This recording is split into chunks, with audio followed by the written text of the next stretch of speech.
Chapitre 7 Colonie d'Arcturio, 7 ans plus tôt, le 11 mai 2399. Ce soir-là, Andy était allé faire courir Anubis, son jeune lévrier Ibiza, dans le paisible petit parc au sommet de l'immeuble de l'état-major sur Arcturio. Ancienne et prospère colonie de la Terre, cette planète avait été le siège de l'Alliance coloniale lors de la dernière guerre, pour devenir plus tard l'emplacement du QG secondaire des Forces spatiales confédérées. C'est donc sur le toit de cet imposant bâtiment, au centre d'une vaste cité, que l'Égyptien observait son chien courir autour des arbres faiblement éclairés par la lueur orangée des lampadaires. L'air était frais et l'écho des bruits de la ville environnante presque inaudible. Assis sur un banc, Andy se laissait rafraîchir par la brise lorsqu'il vit l'animal au pelage blanc et roux changer subitement de trajectoire pour aller à la rencontre d'une silhouette qui s'approchait. Anubis était une bête sociable, mais il n'allait pas ainsi vers n'importe quel étranger. C'était sûrement quelqu'un qu'il connaissait. Andy alla rejoindre son chien. Un petit individu aux traits asiatiques portant l'uniforme violet d'un amiral tenait non sans effort de se dégager des effusions insistantes du jeune lévrier. Tout en s'approchant, Andy lança un sifflement qui rappela aussitôt l'affectueux assaillant à ses côtés. « Bonsoir, amiral William. »« Bonsoir, amiral Haïda. » L'amiral Haïda était une personne que tous connaissaient. Non pas à cause d'une réputation de héros comme c'était le cas de l'Égyptien, mais bien parce que lui connaissait tout le monde. C'est un bel animal, et tout de même obéissant malgré son âge. Vous devez bien l'avoir depuis 1 an maintenant.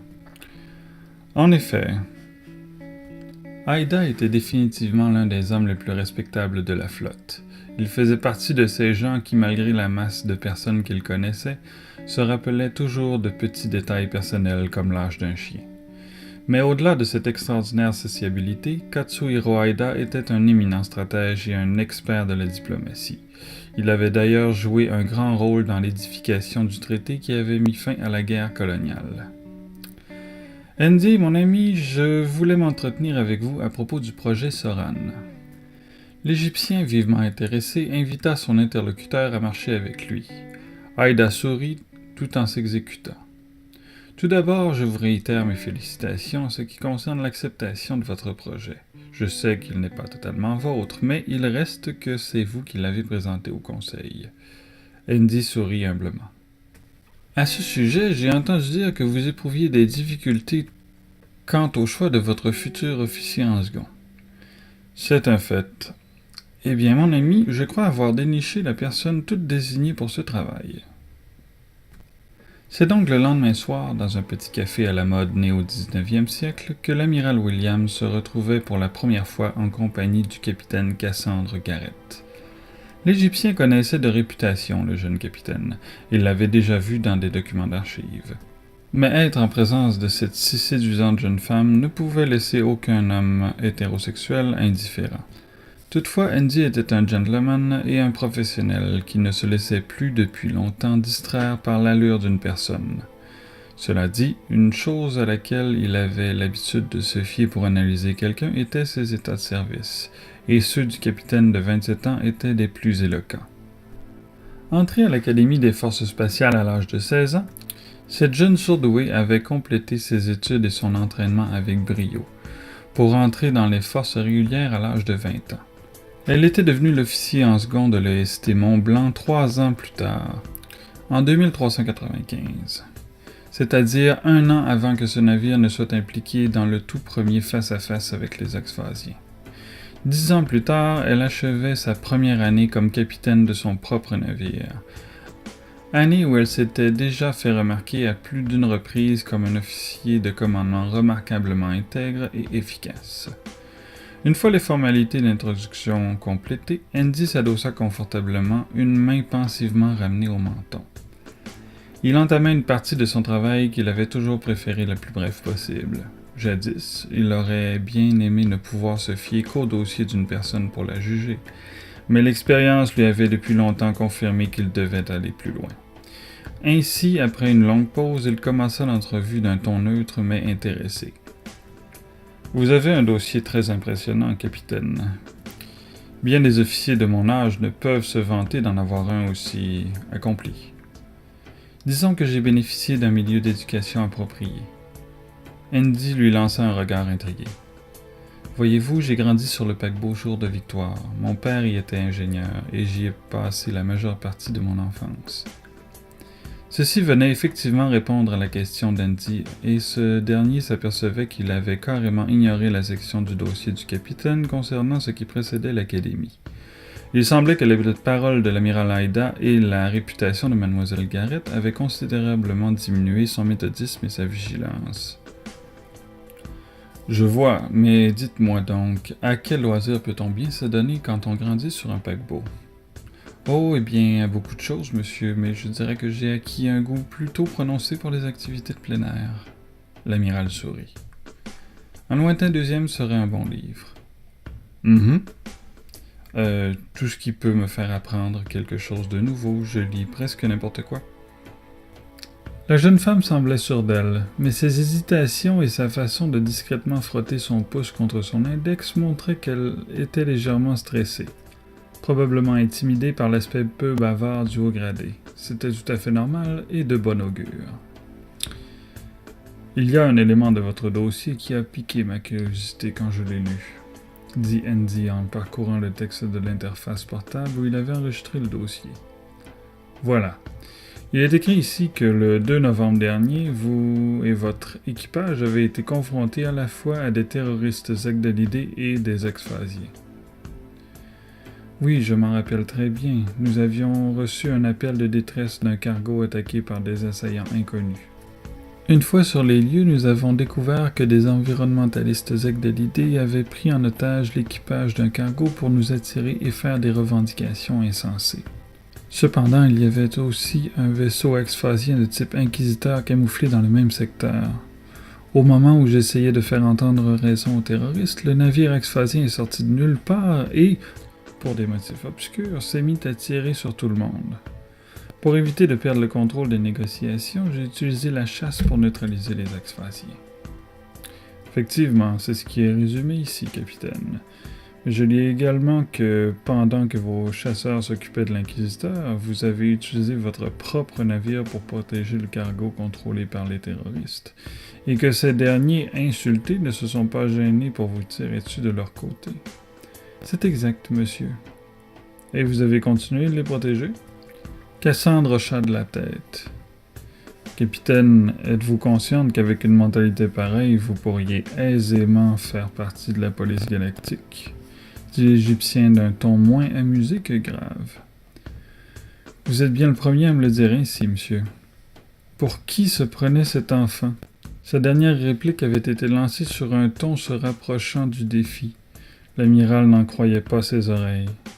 Bien qu'elle n'ait pas manqué de respect et qu'à vrai dire sa phrase n'ait été qu'une simple affirmation, le militaire s'attendait à ce qu'elle-même mette cet acte sur le compte de la fougue de sa jeunesse, mais ce n'était visiblement pas le cas.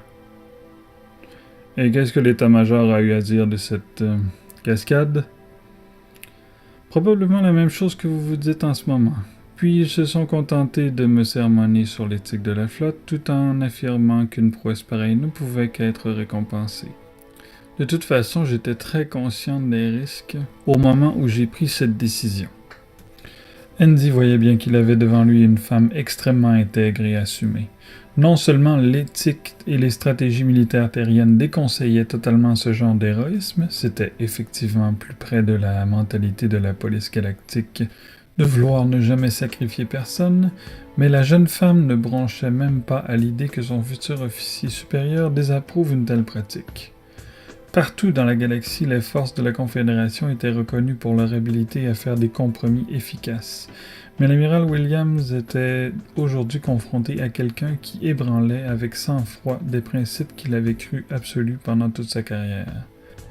Il était évident que Cassandre Garrett était un peu jeune pour commander un navire, mais il ne fallait pas laisser filer une personnalité si unique.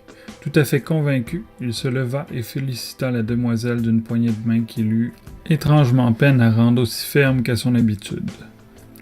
À dire vrai, au moment où cette entrevue avait commencé, le militaire était sûr de lui, prévoyait dominer la situation. Cependant, à mesure que l'entretien avait progressé, il s'était quasiment senti devenir vulnérable. Cassandre était si confiante que son regard semblait menacer de percer la carapace d'Andy. « Serais-tu en train de devenir sénile, vieux fou? » 7 ans plus tard, le 2 septembre, l'Égyptien était debout devant la fenêtre de son bureau. La main jointe dans son dos, derrière lui, son chien Anubis regardait respectueusement son maître depuis le coussin qui lui était assigné au coin de la pièce. Ce spectacle était plus qu'habituel pour l'animal. Sans se dire amateur de méditation ou adepte de techniques de relaxation, le militaire avait besoin de se recueillir de cette façon quand son esprit était trop encombré. Une infinité d'ombres, une mer d'étoiles sans rivage. Il existait tant de mots pour décrire l'espace qui se déployait devant ses yeux, mais pour lui, seules les notes d'une symphonie pouvaient adéquatement réussir à dépeindre l'infini. L'endroit était plongé dans l'obscurité et rempli de la mélodie solennelle des chœurs de la Passion selon saint Jean par Jean-Sébastien Bach. Savourant cette musique céleste au travers de laquelle voguait le Este Soran dans toute sa majesté, l'amiral avait pourtant de la difficulté à ressentir les bienfaits de son habituelle contemplation. Il avait encore en tête son entretien avec le docteur Mathias, quoique le retour à son navire lui ait fait momentanément oublier le désagrément de cette rencontre. Ce petit fouineur avait semé des réflexions désagréables qui ne voulaient plus s'effacer de l'esprit d'Andy. Ayant une vie où chaque minute était planifiée, il ne se penchait que très rarement sur son passé, acceptant, comme il l'avait dit à cet avorton, les choses telles qu'elles étaient. Pourtant, il n'était pas un surhomme, et n'était donc pas hermétique aux remises en question. À quel moment sa réflexion s'était-elle arrêtée sur sa solitude? Il ne réussissait pas à combattre le courant de ses pensées conduites par la musique et les étoiles défilant derrière la vitre. Il y avait longtemps que le militaire avait décidé de se vouer corps et âme à sa carrière et en avait accepté le prix. Dès l'instant où il quittait son poste, ce qui n'était pas fréquent, il n'avait qu'Anubis pour lui tenir compagnie, ce qui n'avait jamais représenté un désagrément car il chérissait sa solitude. Mais en revivant sa première rencontre avec Cassandre, le vieil homme voyait les choses sous un nouveau jour. C'était depuis ce moment, il y a 7 ans, que l'Égyptien avait commencé à ressentir le poids de la solitude. Bien qu'il ait toujours affirmé qu'un capitaine ne devrait pas couler avec son navire, une partie de lui était persuadée que lui, il finirait ses jours sur son vaisseau. Il n'avait jamais considéré ne serait-ce que la possibilité de prendre sa retraite, et il mourrait sans jamais n'avoir même aspiré à cette chimère qu'on appelle l'amour. « Excusez-moi de vous déranger, amiral, nous sommes sur le point d'arriver à destination. » Andy n'avait pas entendu la jeune femme entrer, ni même sonner. Vivement, il tâcha de ravaler ses pensées pour mieux répondre. « Je serai là dans un instant, capitaine. Vous pouvez disposer. » Une fois la porte refermée, Andy se passa une main dans le visage et ralluma les lumières, puis éteignit la musique. « Tu es devenu sénile, réveille-toi, vieux con. »